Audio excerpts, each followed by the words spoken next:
Welcome back everybody to another ship review. We're going to first go over some ground rules, so if you've already seen these, feel free to skip on to the review. With the ground rules, this is largely going to be obviously my opinion on some ratings based off a rubric I've come up with. Please feel free to take a look at other reviews to see if it's something, especially if you're going to be purchasing or pledging your money towards these ships, if it's something you really want. At the end of the day, I'm going to try to make some comparisons within this rubric to come up with the best way to score these ships within the particular criteria that I've got. However, at the end of the day, sometimes there are specialties where they're not able to be kind of scored in a meaningful way, but there is a specialty section in the rubric to kind of make up for this. The scoring will be from 1 to 5, 1 being the lowest, 5 being the highest. It just seemed like the best way to go about this. It's also similar to the whole S through C tier, essentially. So it's just the best way to kind of come up with a score and come up with an overall rating and ranking. There's also going to be some kind of first and second kind of cool aspects to ships. I'll be focusing on the first kind of cool, which is basically tangible things that you can measure on a ship, whether that means it has more cargo capabilities, more gameplay loops it can take advantage of, things of that nature that's tangible in the game. Sometimes things are just a second kind of cool, where they might look really cool, the flight characteristics you might really like, something of that nature where you just really want the ship, and at the end of the day, it's your money. We're all here to have fun at this game, so feel free to spend your money on, whether that's in-game or out-of-game money, on whatever it is you'd like to buy. Also, these ships do have bugs on occasion, and these, I'm not looking to hide those. I'll try to include those in the review if I can, but at the end of the day, these bugs seem to come and go with different patches, so I don't want to focus on those or negatively score a ship if I can avoid it. But yeah, anyways, that's the ground rules, so let's get into it. So the 890 jump is definitely a big ship. Let's get into it with the deck here. Obviously quite a bit of room here, just a couple seats on the deck, but you have the pilot seat and then a couple support seats here for a small crew, at least the non-engineering side. Couple panels, don't really do much here, and then the map, right? So as far as the layout, I mean, it's very cool to have a deck here, right? And the way that the storage is set up here, this isn't really complete yet, but we'll have to see what they plan on doing with all that. But at the end of the day, a very nice little deck or a reasonably sized deck for what is essentially a capital ship, or the only real capital ship they have available here. As we make our way back to the actual main area of the ship, got this nice glass. This feels kind of like Titanic-ish, right? When you see the Titanic and you see the stairway, same kind of appeal here. And then you got a number of chairs and seating for people to sit and take a look outside when they're traveling. Obviously, this is meant to be somewhat like a business yacht or something of that nature. The floor here has nice layout to it as well. It's got like marble on it. And then you even have, vegetation and stuff, which makes it feel more alive as well. There's even a chess set here. If you wanted to play chess, you could do that. You can move the pieces and stuff like that. Surprisingly, that's accessible, but some of the other things that you would expect to be accessible are not.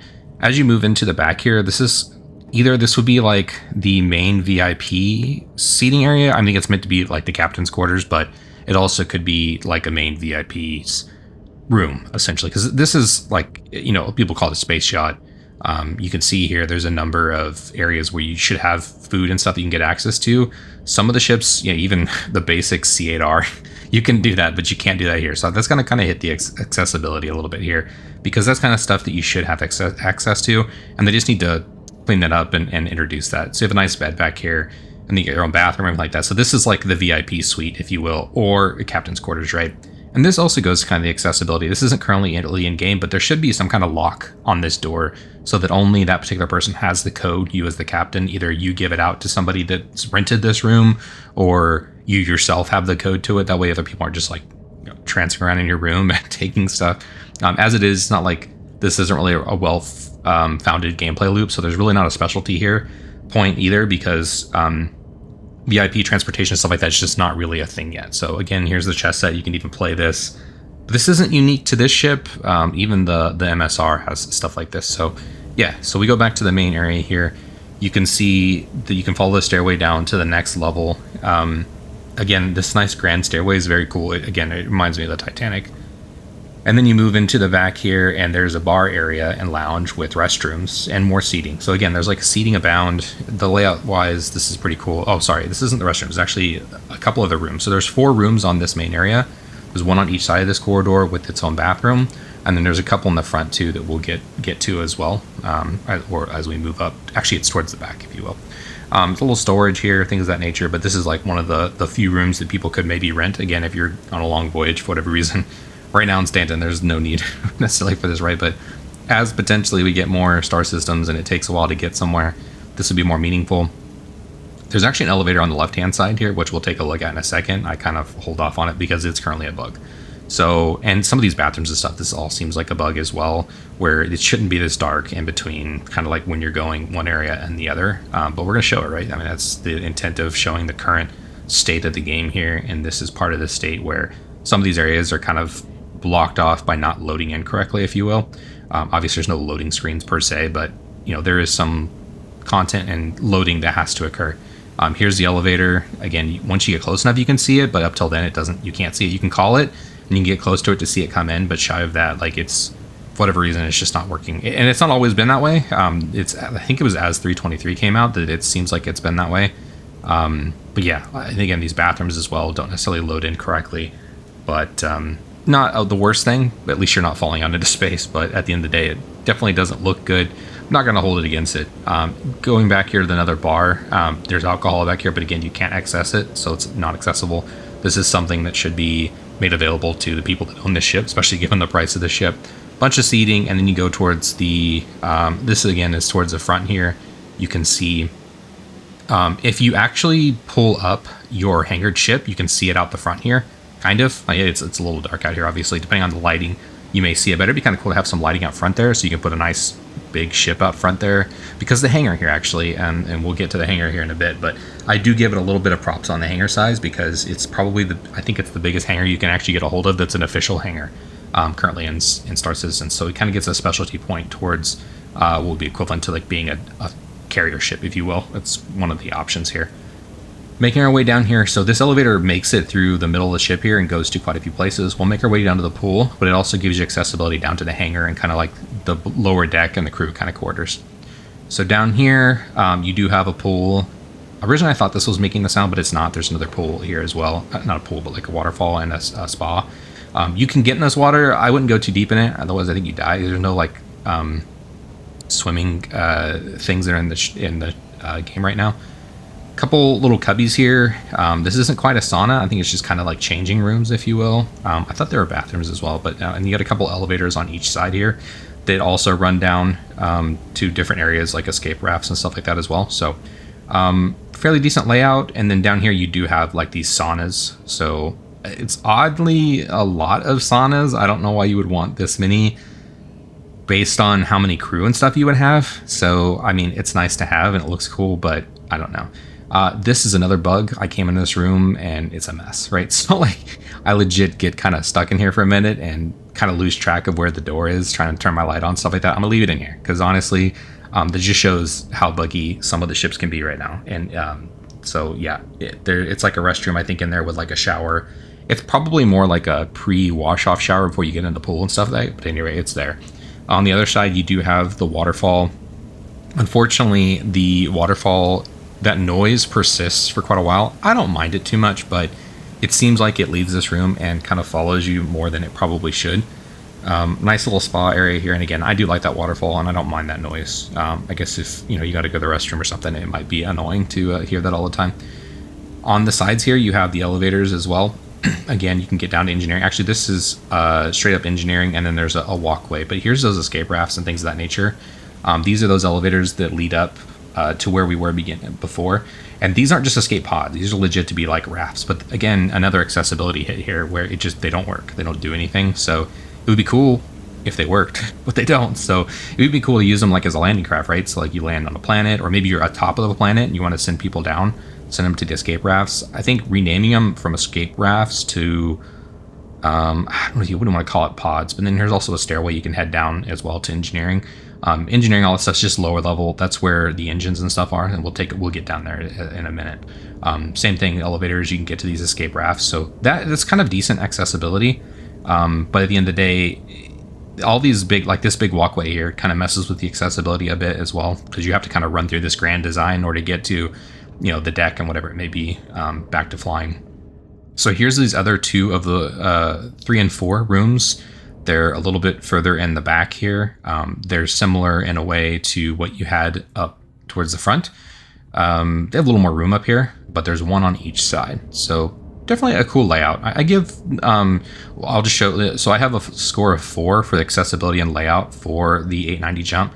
And I think what would bring that up is honestly going to be the implementation of like the bar and getting the drinks so you can get drinks. There's no reason you should be able to get a hold of the drinks that you have access to here. This is the main corridor. You have kind of the two docking ports. Typically, when you come into the ship, this is where you're going to typically land or you'd be dropped off at. Essentially, you're going to be walking through here, either one of these two docking corridors. There's a docking on each side. You've got kind of EVA suit access on each side as well. And then you can see you're just in space here. But when you're coming in through a docking port, this is one of the two ways you would come in. There's one on each side, mirroring each side here. And then there's also in the back here is an elevator. I do have footage for that. I don't know if I'll fit that in, but if you were coming in from the bottom of the ship, it's going to be through that elevator. So this is the main area if you're wanting to like pay attention to this part, because if you're going to get lost in the 890, at least you know you're going to start in this particular T spot, right? This T intersection here, and you want to take the stem of the T to get to the main kind of area. So anyways, as long as if you get lost, at least if you get to this area, this is the main area. You want to go take a right here and go through this main corridor to get where you need to go. Again, you have the elevator you can send down here, but at the end of the day, I'll try to take that look at that later, but for now, we'll skip it. So as you go back to the main area here, you have access to the elevator again. So we'll make our way back to the elevator so we can head downstairs to the next hangar section. So we're back in the pool spa area. You have these couple of elevators on each side, and I'm going to use it to get down to the hangar. The hangar is going to be where most of the guts are, essentially, and where the crew probably would largely work out of. There's also a number of beds and stuff down here, so let's head down here. I wanted to talk a little bit about component sizing. So I did score that a 5 out of for this particular ship because it's the only kind of capital ship. I mean, it has largely all capital type of components. It even has 2 large shield generators, or 2 large shields, just like the Idris actually has. They're just different classes, so it'll be interesting to see at the end of the day. You might be able to get the Idris shields on here at some point. Obviously, that's not really intended, but yeah. So here's the same elevators, those kind of accessibility elevators, and we make our way down to the cargo area here. A lot of space down here in the cargo area, but it's not super meaningful in the fact that the official SU is only 460, which is not bad, but given the cost of this ship is not something to write home about. There's still obviously more SUs that could be carried on with some other ships. You have your engines here, so this is meant to be, again, engineering. There's one on each side here with these engines. Look cool, that's for sure, right? So from the layout perspective, it looks pretty cool. But at the end of the day, there isn't anything super special here. Again, you can get back into the escape rafts. You can get to kind of the crew area, and then we're down in engineering right now. So let's just kind of take a look at the elevators. There's, again, one on each side, but yeah.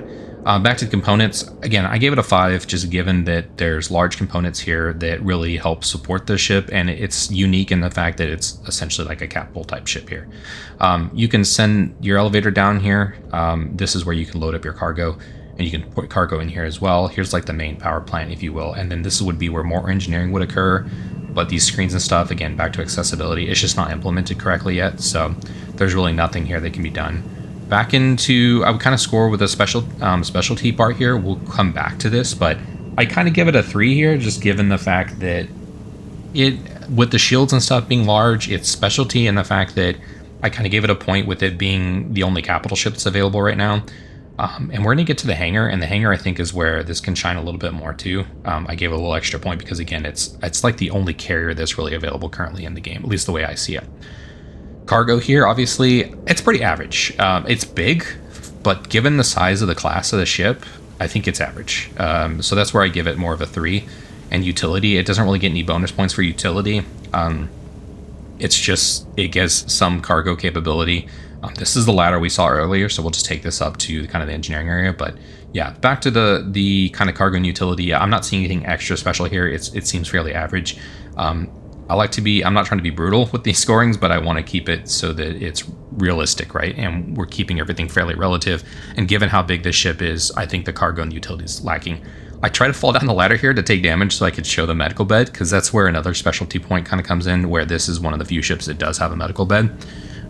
Moving in through here, you can actually pilot the ship from here as well, but it's not as meaningful as you would think, given the fact that you can't see out the front, so you'd have to use your outside vision to kind of or to fly the ship here. So we will take a look at these remote turrets. There's remote missiles and remote turrets that are available here for some other subsets of the crew. And again, you can fly from down here. So you can see I'm flying for a bit, but you have to fly with this particular camera. I mean, it could use like a screen or something just to show out the front. I don't know why it doesn't have something like that, like a monitor that comes down or something like that. Maybe I'm missing it, but having some kind of monitor that would help better fly would be better.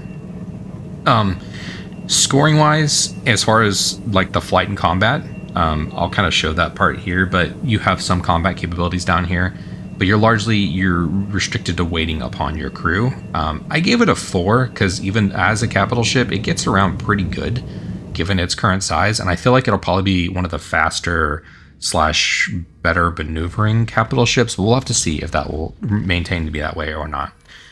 So obviously you have your repeaters here, your Panthers. You have a number of, so you just kind of get in and out of your remote turret here. Pretty interesting. I like it. I think we're on the bottom side here. No, that's the top. Sorry, right behind the hangar. So remote turrets, and then you also have a missile turret on the other side, which I'll hop into as well. So as far as like flight and combat, I mean, I probably should have given it a lower rating, but because it's the only capital ship and it has large shields, you can rely pretty heavily on those shields. As far as HP, so like the endurance side, I gave it a 4 as well, kind of again leaning on those shields, because honestly the HP and the fuel are not great, and the survivability, like you're relying very heavily on those shields. So if those shields come down, you don't actually have too much HP. I mean, like it's not the highest HP pool available for a ship. It's not like in the middle of the pack or anything like that, but as far as like the size of this ship, you would think it would have more HP associated with it. So I see 153,000. Hammerhead has almost twice that, right? So you're looking at this. I mean, it's not a combat ship, don't get me wrong, but as far as survivability, like you're leaning on those shields. Once the shields come down, it's going to be fairly easy to probably get yourself killed.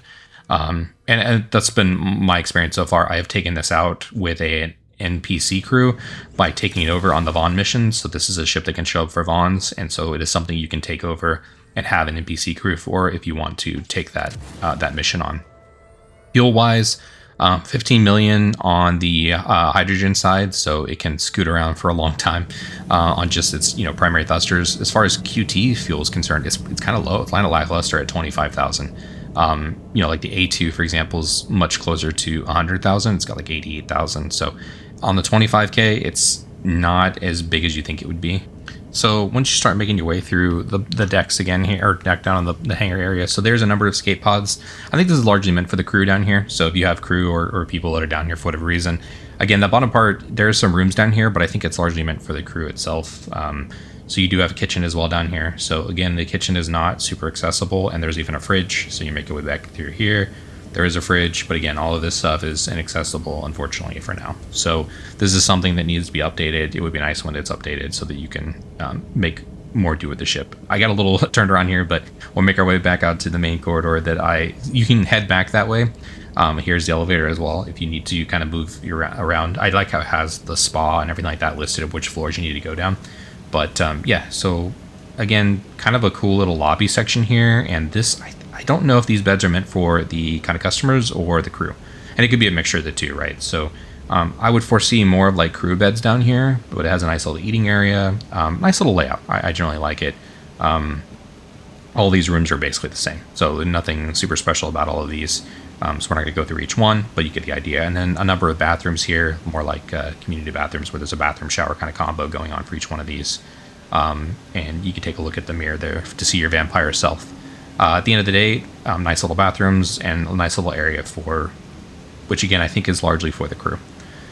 But maybe eventually you'll be able to sell this storage to other people as well. So we have EVA suits. Interesting spot to put them, but I guess we're headed into the hangar area. So there's also a rec center in here, a little rec area. So again, maybe a little break area for the crew. Nothing super meaningful here. But yeah, at the end of the day, a nice little rec room for the people to be using here. Again, EVA suits because you're going to be making your way through here to the hangar. There's an airlock here, and then there's the hangar. Airlock control, but I've got a Gladius in here, just something that I ended up bringing in just to kind of put something in here. But this hangar, again, I gave it a little extra point as far as the specialty is concerned because of this hangar. It's, I think, the biggest hangar currently available for people to use if they wanted to do it as a care. Like you can even get a Terrapin to fit in here. So other people have done reviews on what'll fit here, so I'm not going to take the time to do that. And you've got kind of two turrets here. I believe this is the bottom turret, and then there's one up front. as well that leads to the top side. But yeah, a couple man turrets here. This is again the bottom side here. But that hangar is a nice to have. I think it's, again, I gave it a kind of a specialty point given the fact that it can be somewhat of a carrier. You could use this as somewhat of an exploration. Again, the gas tank's not quite big enough at the end of the day where it'll truly become an exploration ship, but it's nice to have. I do have some problems with the power here. I can't get the power button to work correctly. I eventually got my default power key to get it to turn on. But then the ship also, like the weapons, never loaded either. So I don't know what's going on here. I haven't been in these turrets a lot, so I don't know if it's something that's a common problem. I believe when I had the NPC, I think the bottom turret guy took shots. So maybe it's just something with my ship with a temporary problem, or maybe I turned off the gun accidentally here. I don't think so, but yeah. Anyways, having a problem with the turret. So again, I'm not going to count that bug against it. At the end of the day, that should be working, but there's a number of bugs currently with this ship. I don't think there's anything else to discuss with the hangar. You can play some basketball in here. I like the layout here. You can send this elevator up. Do note if there's a little like crevice down here for this elevator. So if you send this up and you fall down into the elevator, I mean, I've fallen through the floor here. You should be able to just hop back up. So don't like backspace your character. There's no ladder down here. And yeah, I'm taking a look at like how tight the fit was here. I had some problems at the station. I was at the pyro jump gate station, and I was having problems with the station would disappear. Like the station, everything would, even the 890 jump would all disappear as I was trying to land this Gladius. And it was really odd. So I just ended up quickly, taking a quick way to try to park it as quickly as I could to land this thing. But yeah, this whole platform kind of goes up, and so you can land a ship there and then bring the platform back down. I don't need to necessarily show all that here, but it's a pretty cool setup for the hangar. And then you have, again, the front turret up here. Kind of reminds me more of a battleship or something, where you can actually have a nice big turret out the front here. I think someone did a video where you actually, they put some actual tanks on the front to kind of do a little more battleship type of tactics with it. If you want to put a tank in that hangar, it's kind of funny to bring that up and then elevate that. It was kind of a cool video. Same kind of idea here. You got a couple big M6As. So you got some big turrets up here to be used for the front of the ship to help defend it. Yeah, I don't know. Not much else to be shown here. I guess we'll start talking a little bit about cost. So as far as the 890 jump's concerned, it's just a sunken cost. There's no way around it. As far as like out of game pricing, it's super high. You're just under 1,000 USD, so it's $950. $50 shy of 1K for a digital ship is pretty hefty, right? That's on people to decide if it's something they really want. But as far as the scoring is concerned, it's fairly average across the board here. There's some things that it specializes in that makes it kind of unique, but it's largely just a filler and saying, hey, I've got an 890 jump. And most people have it and have bought it as of the last patch, because it's 65 million in the game now, but previously it was much less than that. It was 32 million. So as we go back through here after the hangar, there's a little waiting area, maybe to wait for the hangar as well, but also I think a lot of people just consider it a waiting area for the medical bed here. So maybe we're waiting on somebody, but everything is done here in the game is healing wise, and that hangar is like one ship in the hangar. So it's not like you're really gonna be waiting around back there, but so I don't know if that room layout's really that usable. I don't think people would be like, oh, let's wait in the waiting area for 1 hour surgery or something like that. Like that's not really occurring in the game. It's a quickly, the medical bed does the scanner over you, and you're good to go again. So the good thing here though, and I added kind of a specialty point here, is because there's a medical bed, you can respawn here. I'm having trouble getting out through the door. I think there's some server lag, so I'm having to kind of speed this up so I can get through here because the server is starting to die. Which is another problem that I've noticed in 323. Even in, the beginning, I think, of 323, where server stability has been a little bit rough. Not even just with free flights, I think just in general. Yeah, so making our way back towards the cargo area and the main hangars here, but this is where we started at. And so this is pretty much it. There's nothing else really to kind of go through. We've seen most things. I will show the elevators here. Again, there's some of these accessibility hangars, but I think I've covered everything. Let's discuss the finalized kind of scoring. So again, the layout, I gave it a 4 because some of the accessibility sits layout and accessibility. The layout's pretty cool, but the accessibility is just not quite there. It needs some work with how it's going to plan on giving people access to the things that they've bought, which is the bar area, the kitchen. All of that stuff just isn't working yet. Quite a bit of it is not accessible yet, unfortunately. So I've kind of docked it points for that. Component sizing, though, and for the class, like, it's one of the only in its class, so I did give it a 5. It's one of those things where, since it's kind of the only standing ship in its class, it kind of is the top dog because of that. Maybe I was a little too friendly with it, but as far as like having big shields and stuff to go off of, it's nice to have. Specialty, I gave it 3 again. It's got the medical bed. I think the hangar is pretty cool. And then it's just kind of generic use case of it. Like, it's as a nice carrier for people as well. Obviously that's not a big thing, but it's got a nice appeal to it, right? So it's got a nice luxury appeal to it. So I was pretty nice with it, giving it an average score in the specialty compartment area. But yeah, a nice looking ship. Cargo wise, I gave it a 3 as well. It's fairly average in that respective as well. You do have access to landing gear, so it's not like you have to use docking collars all the time, but at least you have access to that. And then you have the cargo that drops down at the bottom down there, which is pretty accessible as far as cargo is concerned. With the changes coming in 324, should make it pretty easy to load up if you want to use it as a cargo hauler. Obviously it'll be pretty high profile. People will probably be a pretty big target to be pirated, but anyways, an interesting option there. Endurance wise, going back to pirating, you have pretty big shields to lean on, but you're gonna have to leave it in SCM mode to do that. And so that kind of brings into the flight and combat capabilities. So endurance, I gave it 4 given how big the shields are, but as far as flight and combat's concerned, you're gonna have to leave it in SCM mode. And the SCM speed is okay, not super great. It's 125, so that's pretty bad.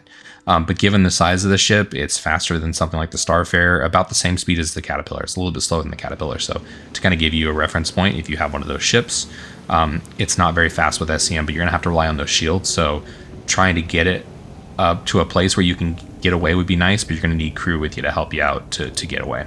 That's pretty much it. And then there's the cost. It's a sunken cost. I don't think there's anything major else to go off of here, except for the fact that it's just going to be very expensive. So yeah, thank you all for checking out the video. I appreciate those that taking time to like and subscribe. This is kind of a look again at the end where you can see your ship out front. I think it'd be nice to have some better lighting out there so you can see the ship too. A nice little kind of meeting room. Also, I'm not sure why I called it the Gladius instead of the Gladius. But anyways, catch y'all next time. Peace.